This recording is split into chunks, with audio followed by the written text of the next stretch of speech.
I will say something so interesting. Two things. I got into genetic counseling because I did it for myself because I was curious. I'm like, I never thought about like what I was born with, like genetically, and how could it affect my daily everything.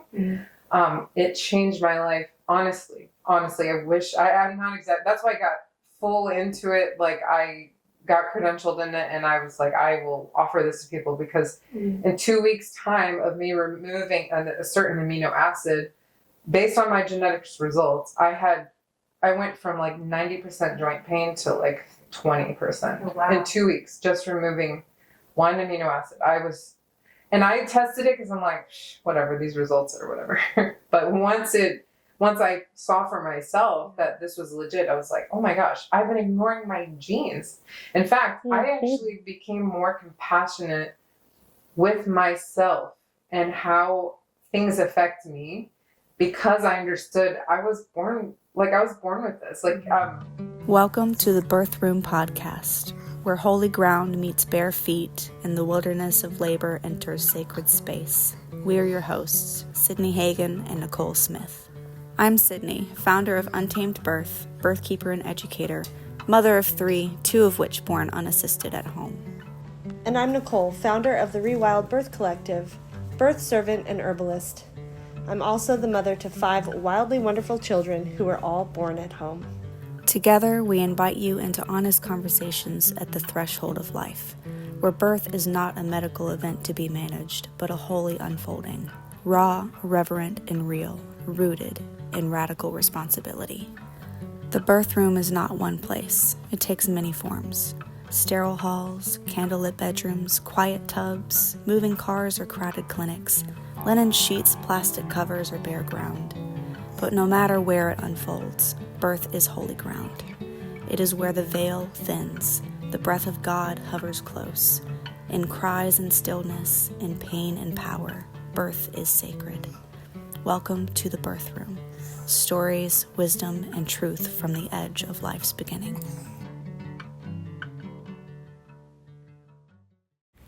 Welcome back to part 2 of our conversation with Dr. Sandra. Let's pick up right where we left off. The first part is knowing that you need to. Mm-hmm. Yeah.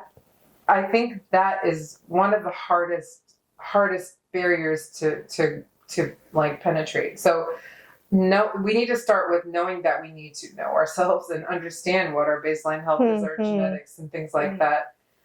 Now, the other piece to that is, do you need to know everything? No. The answer to that really, truly is no. And I will also couple that with your emotional and mental health can carry you a very long way. And I think that is something all of us, specifically women, but everybody, all humans, should prioritize that first and foremost. And actually, on my genetic counseling website, I haven't added this yet, but I'm mentioning this because it's a big reason why I haven't like fully advertised yet my genetic counseling practice is because I am going to add a whole tab on my website just to say this genetic testing will not help you if you are in constant fight or flight. Like, I want to make it very clear that it's not like a miraculous fix just to understand your genes. What you're understanding with your genetics is your preloaded gun. And you will find out what can trigger issues by knowing what's in that preloaded gun. I don't know if that analogy is great to use, but basically, like, I'm using that because a very common adage is, genetics loads the gun and lifestyle pulls the trigger. So I'm using that because it's a very commonly used one. But anyway, so how do we know? Genetics testing is a great way to understand how you function and what you're predisposed to. I will say something so interesting. 2 things. I got into genetic counseling because I did it for myself because I was curious. I'm like, I never thought about like what I was born with, like genetically, and how could it affect my daily everything. It changed my life. Honestly, honestly, I wish I'm not exact. That's why I got full into it. Like I got credentialed in it, and I was like, I will offer this to people because in 2 weeks' time of me removing a certain amino acid, based on my genetics results, I went from like 90% joint pain to like 20% in 2 weeks, just removing one amino acid. And I tested it because I'm like, whatever, these results are whatever. But once I saw for myself that this was legit, I was like, oh my gosh, I've been ignoring my genes. In fact, I actually became more compassionate with myself and how things affect me because I understood I was born with this. Like, I found out from this genetics testing panel that there actually is a sugar craving gene that people have. Wow. And once you turn it on, like once it's ramped up, some people truly have a very hard time genetically quieting those sugar cravings. I'm in trouble. I got the salty gene. I know, I got the salty I one like too. the salty. But yeah, and it's just, to me, it actually shows me so much of where I can be compassionate with myself, which actually reduced my stress. Like I would get frustrated that I couldn't eat the exact same diet as a companion of mine and not see the changes that she was seeing, for whatever reason, like even hair loss, like postpartum hair loss, one supplement worked for one friend and not for me, so like, yeah, anyway, so that is a step in knowing, and also even besides the genetics testing, honestly, journaling is a really, really, really good way to know.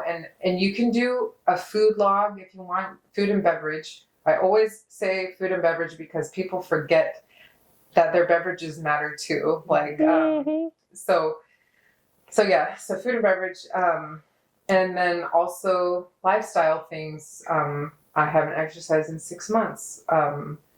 And this week I exercised three times, and I felt less histamine flares from, like, you know what I mean? Those types of things. Honestly, just like stopping, pausing, self-observation, which really is underrated. I feel like people don't stop and think about what's actually affecting them. They don't stop and think about what they're actually ingesting every single day. It's hard to do as a mom. Honestly, to young children especially. Yes, because you're just kind of surviving. Like, oh, that's available. That's here. I will put this in my mouth. I will have calories and energy throughout the kids. Oh yeah. Oh yeah. Yeah. My husband's diet is like 80% leftover, like scraps from the plates. But yeah, so yeah, I mean, and that in and of itself, like you're saying, is an art. Specifically as a mom, how do you do that? Yeah. How do you take the time to journal? Do you need a physical pen and paper? I highly recommend a physical pen and paper because there are like nerves and things like truly connected to the actual physical practice of doing it. And even it's a 2-for-1 because it calms you down while you're doing it. Sometimes our phones, like you can do notes on your phone. It's fine. If that's the way you need to use to record what you need to record, do it. Like if you need a chalkboard, if you need to write it on your foot, like whatever. Record it on your Apple Watch as you're eating. Yeah, exactly. Or, yeah, if you want. Some people actually do voice notes all day long on an app.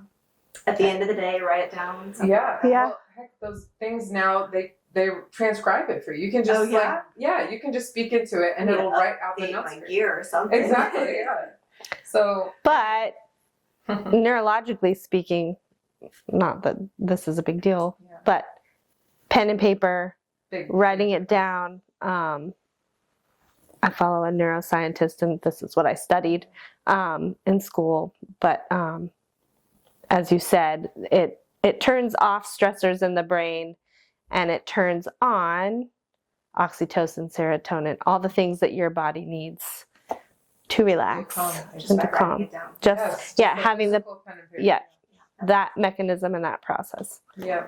So I mean, if I'm spending a little time on this because I think there are to me, like the genetics testing is a huge gift, If everyone can do it, that's great. If you cannot, what I'm trying to stress is that there's so much you can do with self-observation. You would be surprised to find out what you will ascertain from just writing down, this is what happened today. Like, that's it. Nothing fancy, nothing, or I had this burger and I felt really weird. And the next day I had pizza and it was totally fine. So what was the difference between the pizza and the burger, whatever it was, like, and just taking a look at, at a lot of things. I also have some of my patients like do experiments too. Like, sometimes they'll tell me a couple of symptoms and I'm like, let's try this. Like, well, let's just try this, because I can't, I don't expect everybody to be able to do a very holistic genetics panel, like the one I offer. But so for those who I just can't do that with right away, I do many experiments with them, and it's worth a try. Like cutting out certain, like even cutting out sugar. People don't realize, like, if your body is using that, and it's like kind of addictive, it can actually contribute to oxidative stress. If you're running on it, which there are people now that truly that's all they operate on. They need the sugar.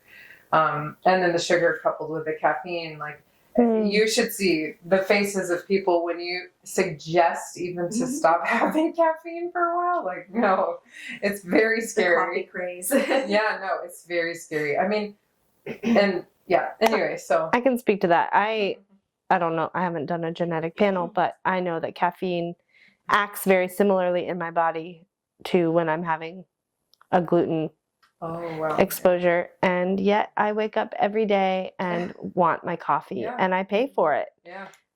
No, but that's important information. Right. At least it is important that you know it. What you do with it after is also important. But the first step. Yeah. Yes. So what's the second step as we segue? What is the second step? Yeah. So I mean, like we said, knowing to understand that information first. The genetics testing is great. The journaling is a huge. I mean, almost can replace. And actually, I want to give you the other side because I'm very much about the both sides thing.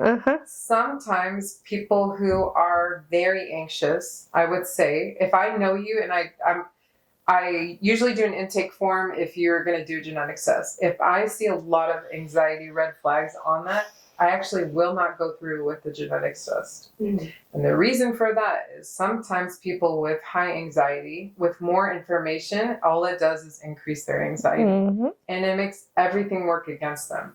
And they will feel very nervous about every little thing. And, I am not I'm not doing this to make someone feel sicker. Yeah. But if somebody is in a position where they are like mostly feeling at ease, at peace, and want to know more so that they can do better, those are the people like that I want to work with, and I will work with because it will help them. I'm not trying to injure anybody. And it's so interesting. This is another thing that information can injure people. We are very much in a society that knowledge is power, but knowledge is knowledge to me. Knowledge is just knowledge. What you do with the knowledge and how it affects you can be powerful, but knowledge is just knowledge. So, and so with that, I want to say too, something very interesting about this whole topic and bring it back to acetaminophen is that if you're holding anything in your hand and you think it's going to damage you, it most likely will.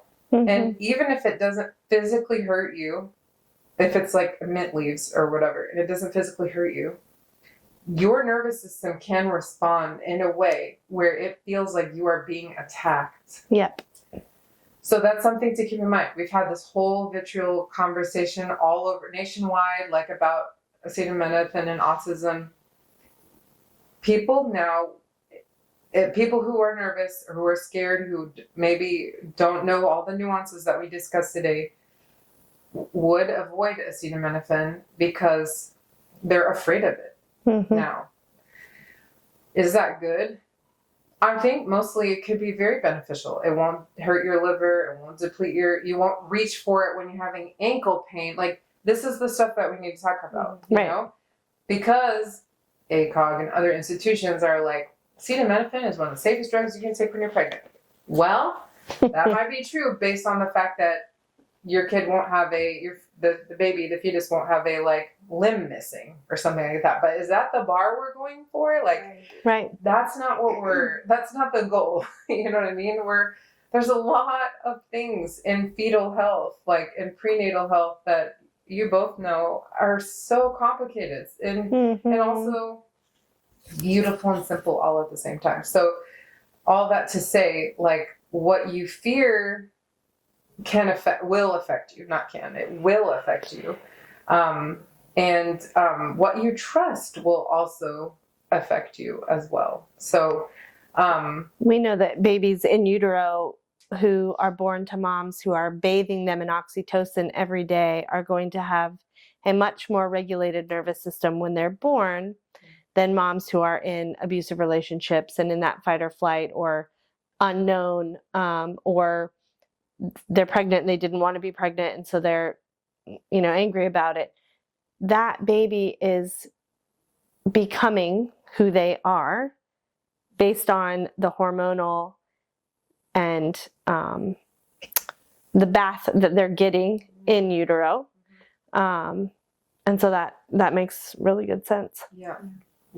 And, again, this is me. I hope you guys have figured out now I'm always the other side person, like, because there's so many things that are true on both sides of something.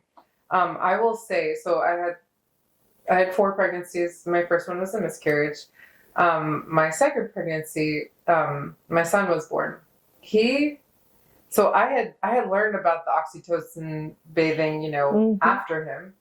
And I really felt sad when I learned about it because I, in that time of life, was in a stressful, like, living environment. And all I could think was, well, I ruined him. Whatever. But I do want to say, too, that the prenatal journey is a part of the human journey. Yes. I'm just saying it as a caveat only because I beat myself up quite a bit. That's what moms do. Yes, we're so good at Again, though, why I appreciate that, because it's true. It's only one small piece. It's a big one, though. It is a big piece. But it is a small piece. Yeah. And it's not going to make or break Right, exactly. your child. I too, I was a single mom. I was leaving a meth addict. Like, my world was turned upside down. So it wasn't necessarily bathing my child in oxytocin. Exactly, I was alone and sad my whole first pregnancy. Exactly. So I appreciate you bringing that point. Yeah. I share that, not to be the like, you've ruined your kid. No, I know. It's an encouragement. And I'm saying this stuff about, like, to me, if someone's listening to this and they're like, oh my gosh, I don't know my liver status and I took acetaminophen because I was having fevers and blah. No. Like, I am saying that now with this information, what we can do is A, B, and C. And I know that's what you were saying about oxytocin bathing, but now I'm trying to oxytocin bathe my son all the time and snuggle him at night and like, you know what I mean? Things like that. So, we do better when we know better. We do. Yes. I do believe that. And I think, for, like, it's a huge disservice to learn something and just dwell on the past.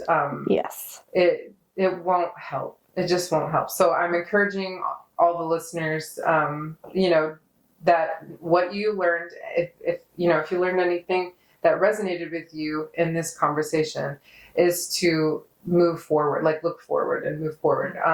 And honestly, if you're currently pregnant and you were taking acetaminophen, it's actually quite easy. You can supplement with glutathione. Like, you can rub it on your belly and, a few times a week. Like, don't overdo anything. Not even glutathione. Like I said before, frequency and dose matter the most. So if you want to keep things balanced, you can take some glutathione a couple times a week and move forward,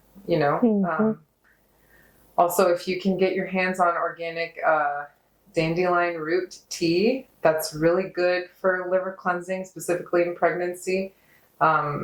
I recommend that. Also, I've had friends who mid-pregnancy, like, were having a lot of swelling in their extremities, and I got them some dandelion root tea, and it went away. Mm-hmm. I'm sure you know I'm preaching to the choir here, but no, but we're speaking to a larger audience, so these are things that we want to hear. Yeah, so those are. I'm just mentioning that. That's another good way to support your liver during this very taxing time in pregnancy, and also as much as possible.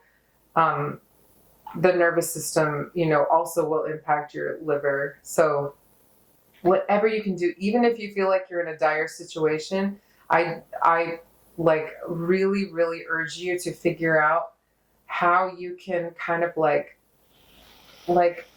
hide internally in a way, like where you can protect even one small part of you, whatever that might look like, and remember that, there is a baby forming inside of you. I had a very hard time like connecting to that my first time around, second and third time too. I was like, is this really happening? Every single time it's surreal. Like, I'm sure you know that, Nichole. Yeah. But, so yeah, just like preserving any bit of peace, honestly, in any way will take us such a long time, such a long way on our like our prenatal journeys, and also just as a mom.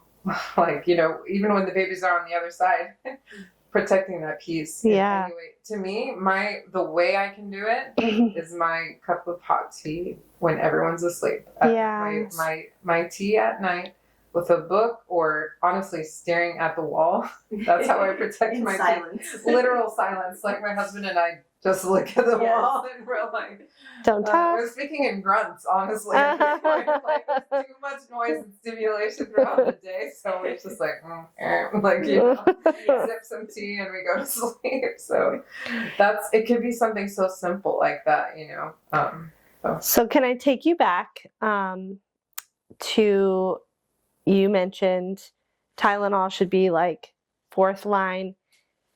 Can we talk a little bit about what can be our first line, second line, third line, especially in pregnancy, because that's what we're about here, so that moms can have an option if they don't want to do acetaminophen, or they don't know their bank account and their ceiling, and they want to start with something more gently. Say, let's talk about fever and pain. I think would be the two big ones. So let's talk about those. Sure. Yes. So fever is, I think, the most important one when it comes to acetaminophen.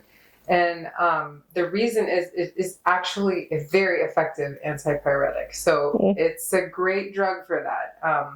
So I think we need to talk about ranges of fevers. Thank you. Yes.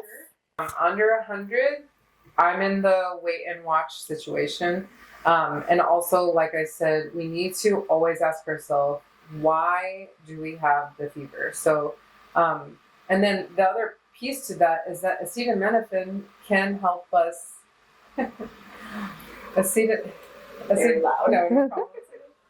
Acetaminophen can help us by the time, like buy as in B-U-Y, buy our time to figure out why the fever's there. So, once we creep up into 101, like, and I even mean 101 solid, 101.0, anything 100.9 even, like, we're still in the wait and watch. I'm trying to be specific. First of all, I'm a pharmacist, so I'm very specific like that, but that's good. I'm trying to make it very clear what I mean. 101, I would really, really highly consider, and also usually, like I said, fevers are progressive. I don't think I explicitly mentioned that, but as I approach this topic, I always think the progression of fevers. So if we're wait and watch situation, there are lots of things we could, and I think should do to try to attack it and make sure we don't get into that progressive phase. Like, what do we do in that first wait and watch period? Tons of liquids, especially when you're pregnant. Tons of liquids, hot liquids, some honey if you can, Manuka honey if you have access to it, lots of lemon, warm baths, and so honestly, magnesium Baths can be very, very, very helpful. If you want to, you can add anything that like is calming, like some scents, like some hang like eucalyptus. I know that sounds kind of funny, but all of those types of things that get your body to calm down and just like get in a more rested state can help your body fight whatever that thing that's spiking the fever. So if you're like working a 16-hour shift that day that you have a fever, and you have to do that again the next day, which I know I have so much compassion for. I know that it can be unavoidable. But most likely, if we're under that type of a stressful environment, it most likely will progress unless you do anything you can at home to just get your body in a rested state. So quickly, I'm going to interrupt you because we're thinking about moms.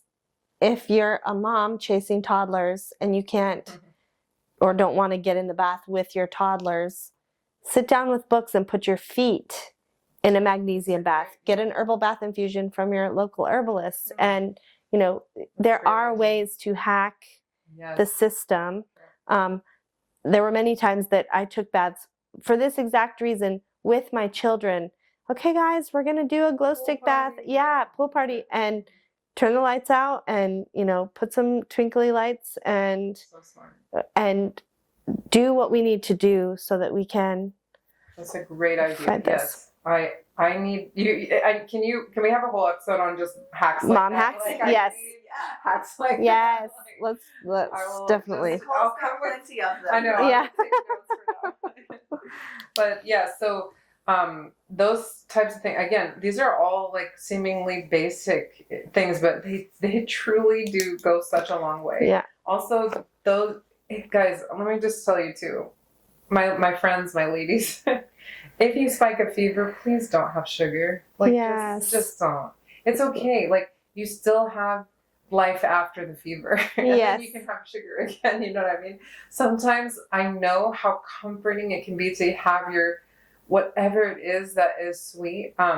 But again, to me, give your body a fighting chance. Sugar reduces your immune system's ability to fight. So if you're going to impact it over and over throughout the day with sweetness because you need it like psychologically, then you're going to get to that point where you're asking yourself, do I take Tylenol? Do I not? You know what I'm saying? So could fruit be a good option if they're like, I just need. They could bake an apple and put cinnamon. Oh yes, and 100%. meet that sweet need without the sugar. Absolutely, another mom hack. Absolutely. And I think that's important to clarify because so many people when they hear don't eat sugar, oh yeah, they don't understand. Don't eat refined sugar. Yeah, right. Thank you for clarifying. I never mean fruit when I say sugar. Yeah. I just want to make that clear. So thank you for clarifying. Yeah. No, I mean, or like a fruit compote. That's one of my favorite things. If there's no added sugar in it? No, definitely. Zero added sugar. Definitely. Just literally fruit in a crock pot that all blends together.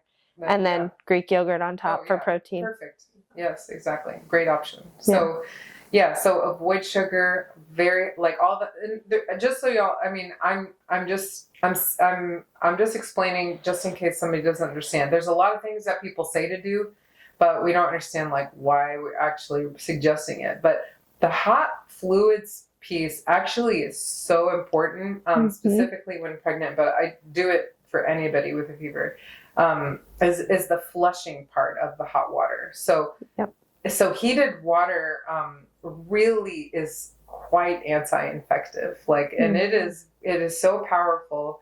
I don't know if anyone out there has ever done like food safe like modules or certifications or anything like that. The temperature of the water kills a lot of bacteria. And that's why restaurants and kitchens, whatever, one of the things they check is how hot the water gets when they're cleaning dishes and things like that. Because just the temperature alone can help. So that's why that is a old school, like, you know. Well, we won't get into the functional medicine side of keeping the liver hot and the exactly. Yeah. So that's the other piece of that. That's the thing about postpartum too. Yeah. Keeping everything warm. Oh yeah. We have so many rabbit holes. I know. Yeah, but okay, so it's keeping warm. That's first line of defense. Sure. Keeping warm, and then the magnesium baths. and avoiding sugar. Those are my top 3 when you're in the wait and watch period. I'm telling you, if you go all in on that, and get broths in, get veggies in, like some chicken, something just light, just to get enough protein to get through. Like, the less complicated food, the better. If you go all in, I mean, it really can help. Of course, I'm saying this, I don't know the origin of the fever, but 9 times out of 10, it can be so helpful. So then when we creep up into the 101, 102 range, I would personally suggest 1 325 milligram dose of acetaminophen. Just one. If you look on the bottle of acetaminophen, it says you can take 650 milligrams up to 5 times a day. It's a lot of acetaminophen, okay? This is exactly why we're having this conversation, because that nuance is huge. 300 milligram, 325 milligram. I'm just for one time. Yes, one time. It's a very different conversation than 3,000 a day. Right. Very different. Okay. So, and also, you don't need to know your genetic status or your glutathione bank account to know that 3,000 is worse than 300 milligrams of acetaminophen. Like, less is more. So if you need that one dose and also, this is also a take a dose and watch situation. So you take a dose in the morning. Does it lower your temperature? Amazing. That's good. So we can get back into the safer zone where we're still pumping the liquids and baths and all that. If you go up again, that's when I would say take another dose. But also, when we're going up and you're taking 1 dose a day, max, I would say 650. So 1 dose in the morning, 325, and 1 dose at night, 325, to get you maybe rested and sleep. If we're getting up to the next day, you need to be calling somebody. Somebody needs to figure out why the fever is there. You know, if all of the tricks and tips don't work, figuring out why the fever is there is what's going to help you in the long run. So So can I ask one question before you go like up to the next? Yeah. Say I'm in the camp of, I've seen the information and I'm never taking acetaminophen again, not doing it, I'm never doing it. Yeah. What can we do instead? Well, what degree fever are we talking about? If we're still in that like 101 to 102 phase, and I don't want to take that medication, and I'm pregnant, which means that the heat of, and if there isn't an answer, and if the answer is acetaminophen, then maybe the answer is take it, but also do X, Y, and Z. Because fever in pregnancy is a little bit more serious than not. Yes, exactly. It is serious. So I really, I have to be very honest. I don't know of a safe alternative. When you're in the 102, specifically, 102 to me is a scary place when you're pregnant. 102, 103, 104, that's when I'm like, please take a dose. Please get it to 2 doses a day while you're figuring out why the fever is there. Yes. So not 3,000 milligrams. But anything, like I said, to buy us time to get us back to healthy. So and this is maybe really where you two come in, because I don't know of an effective antipyretic herb specifically that's pregnancy safe. I think this is why I went with the antipyretic piece of acetaminophen first, because it is the most important to me, thing that it helps. It's the most important mechanism of action. So, do you guys know of an antipyretic herb that's pregnancy safe? I think mustard externally is safe. And again, externally, you're putting your feet in it. Yeah. You're getting the blood moving.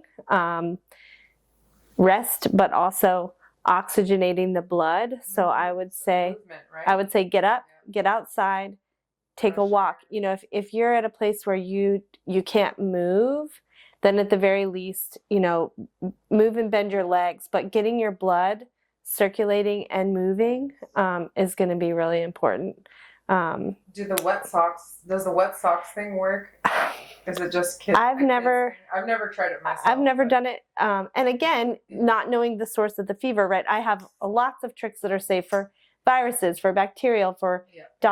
So once you know the source, you can speak to the source. Exactly. But say source unknown, I'm at home, I don't want to take Tylenol, then I would look at moving the blood and making sure that we're getting oxygen, good oxygen to the body, doing the warming things to help. Yeah. And anything that you normally would do to support your immune system, like I want you to think of it that way, like not saying to do those things that you normally, because when you're pregnant it's different, but you do have to treat a pregnant state with delicacy. Like think of your immune system when you're feverish and pregnant, and think of all the things that's possible to support that. That's why I'm saying remove the sugar, remove any offense. Like if you're typically not good with your diet, get great with it on those days. Like if you go from 98.6 to 99 or to 100.1, get to work. Like, you know what I mean? It'll help. The sooner you act, the quicker you can delay any progression with it. And again, get away from that territory of wondering, what should I do? You know? Well, and then testing and not guessing is also an option, right? Having a strep test is much less invasive than taking 3,000 milligrams of Tylenol. So find out the source of the illness so that you can make an educated treatment plan based on why you're having the fever. Maybe you have a tooth that's causing the fever, or maybe you know, whatever it is. If you can figure out the source, then you can treat and speak to that. Yes. And more clearly. And also to transition to the next piece, which is the analgesic part of acetaminophen. Pain is so tricky. And honestly, I don't remember a pregnancy where I wasn't constantly feeling pain for one reason or another. But, you know, honestly, just baseline of the heaviness, especially in the later months, like it's painful, like it hurts, you know. I think that, and I hope people can forgive me for saying this, but I'm trying to be honest and like what I would say to a patient, because I care about each individual. I am honestly saying I think our pain tolerance in general is quite low. And our knee-jerk reaction to pain is to cover it. 100% agree. And if you think about it, it's everything is like that. Like when it's hot, we turn down the AC. When it's cold, we fix the discomfort, you know. Instead of embracing the discomfort and getting curious. Yes, getting curious is a great way to phrase that. But yeah, so and now this is not a conversation of like suck it up and deal with it. That's not what I'm trying to say. But what I am saying is to slow down. When you feel something painful, take a step back and see. And also, this is another reason why journaling is helpful. I can almost, without a shadow of a doubt, guarantee that the excruciating pain started out as a non-excruciating one that was ignored. Yeah. So the pain level where we're needing some medications might have been addressed with icing and heat, you know. And other basic, even a magnesium foot bath can help. Like, you know, there's a lot of overlap in these treatment methods, but did I address it when it was baby pain, no pun intended, before it got to I need medication pain, you know? The question still remains, what is the source of the pain? Why is it there? What part of my body is the pain happening? Those questions really matter. Am I having a headache and it is unbearable? I can't open my eyes. I can't talk to my kid. I can't talk to my spouse. Like, what are we talking? Like, you know, and I will tell you, headaches can truly be debilitating. So, but someone having like a dull headache because they didn't have their caffeine at the right time period in the day, or didn't drink enough water to support their pregnant self, for sure, which is more than non-pregnant self, like, right, you know. So there are things like, and that's a really good point. I feel I'm having a headache, or I'm feeling a little extra achy today, or whatever it is.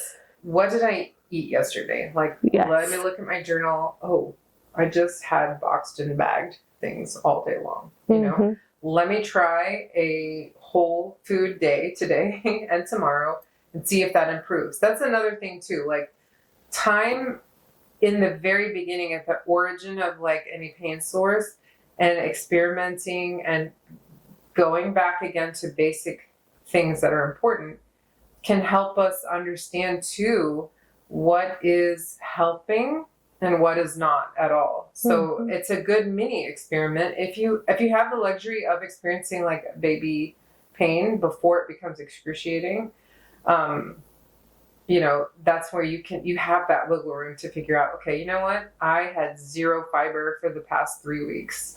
Well, and that goes back to what you said about being observant of ourselves and slowing down and paying attention.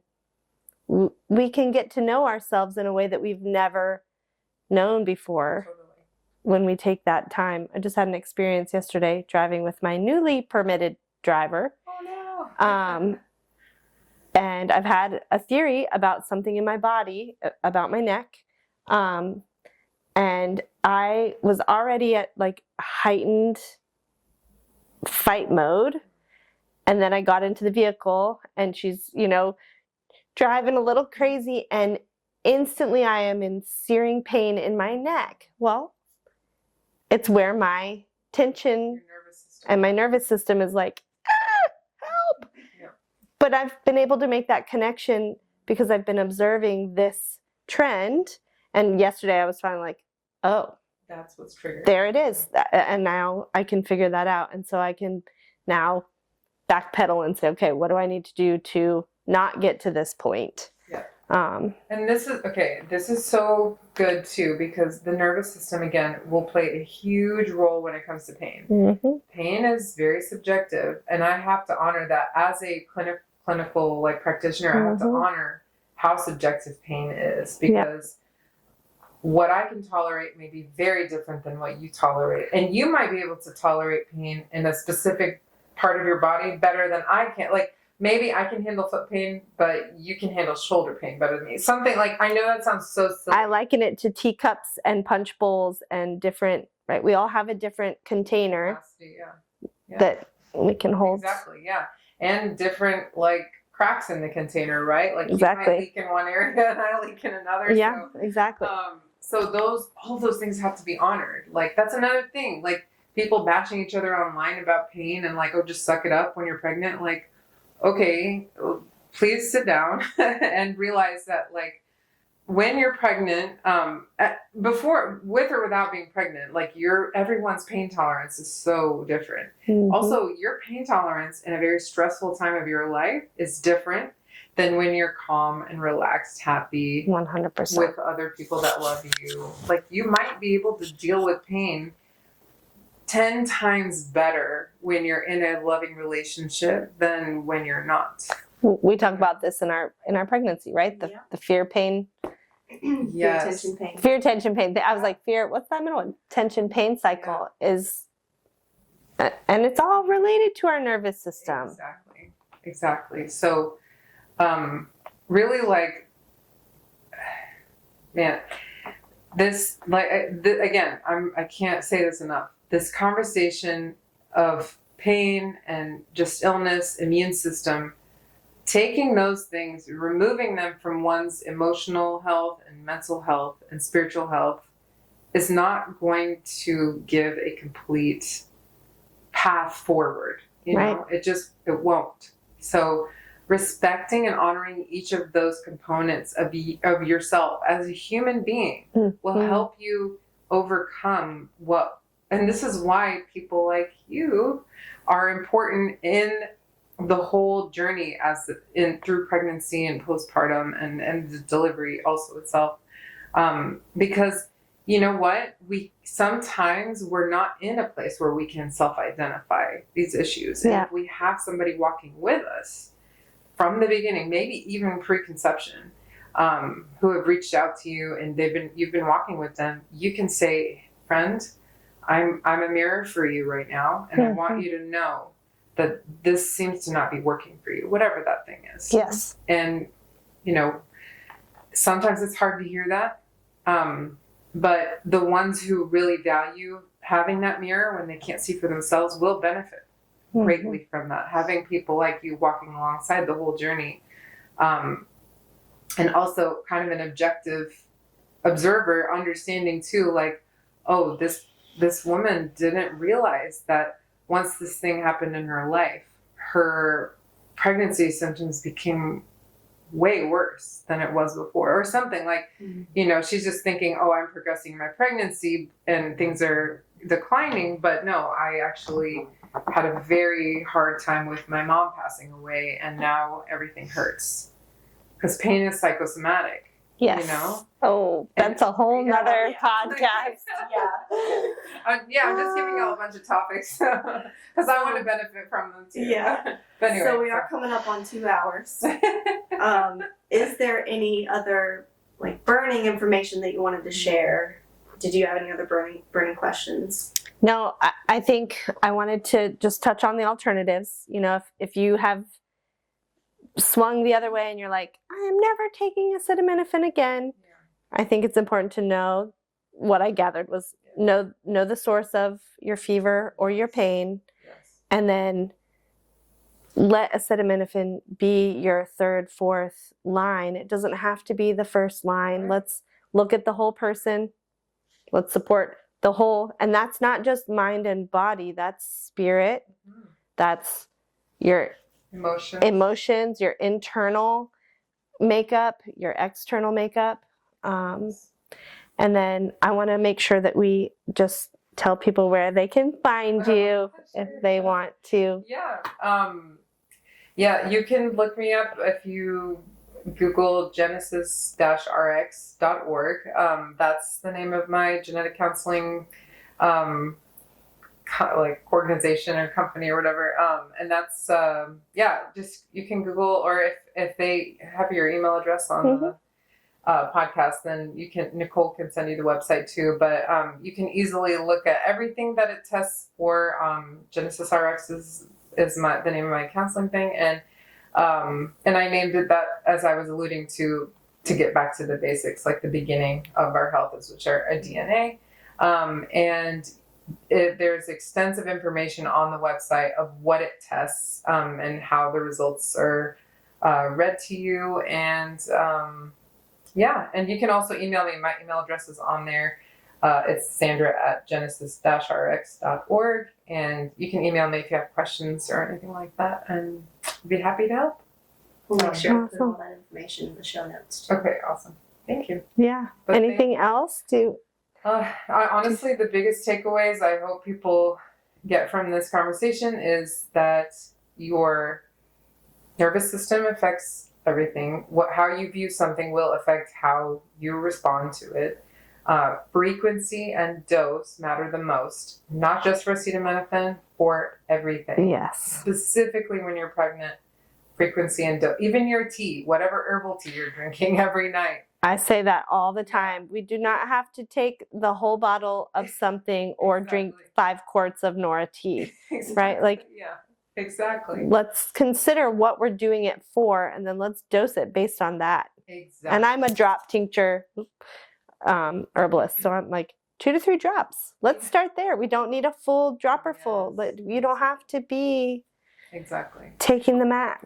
And just as a side note, I know that the max thing is a desire for healing, whatever the maxing out, whatever it is, like whether it's my ashwagandha or my herbal tea or my Tylenol, like chugging it back, whatever the maxing it is, is sometimes a desperate desire to heal, And I understand that. But if we just stop and understand that healing can happen actually faster Yes. and more Yes. holistically if you go slow. Yes. Yes. Another thing we Thank say you. in the pharmacy world is to start low and go slow. That's something we say all the time. Yeah. Because like you can always taper up if you need to. Mhm. You know, it's hard to take back once it's already in your system. Mhm. It's very hard. So even out of a desperate attempt to heal,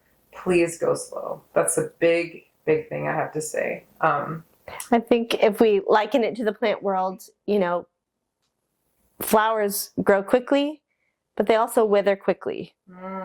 Where trees are slow and steady, right? And you have this little seed and it takes a few years, and you know, in 20 years you have this big, strong, beautiful oak tree, but it took time to get to that point. And we're living beings that need that time. We're not just going to be... And trees are not bothered about it either. Right. They plant themselves down and dig the roots real deep and grow. Just take their time to grow. Yeah. So All right. that's all. Awesome. Thank you so much for having me. Yeah, thank you for coming. This was so awesome. And we look forward to having you back to share your birth story. Yes, that and the probably 25 other topics. Yes. Yes, I'd be happy to share anything. Yes. Yeah, we love that. Thank you. Awesome. Thank you, Sandra. It was so fun. Thank you for entering the birth room with us, a space where stories breathe, wisdom flows, and the veil between heaven and earth grows thin. If today's episode stirred something in you, we invite you to linger with it, to share it, to sit with it, to carry it into your own sacred spaces. Follow the Birth Room podcast and connect with us as we continue to remember, reclaim, and surrender birth together.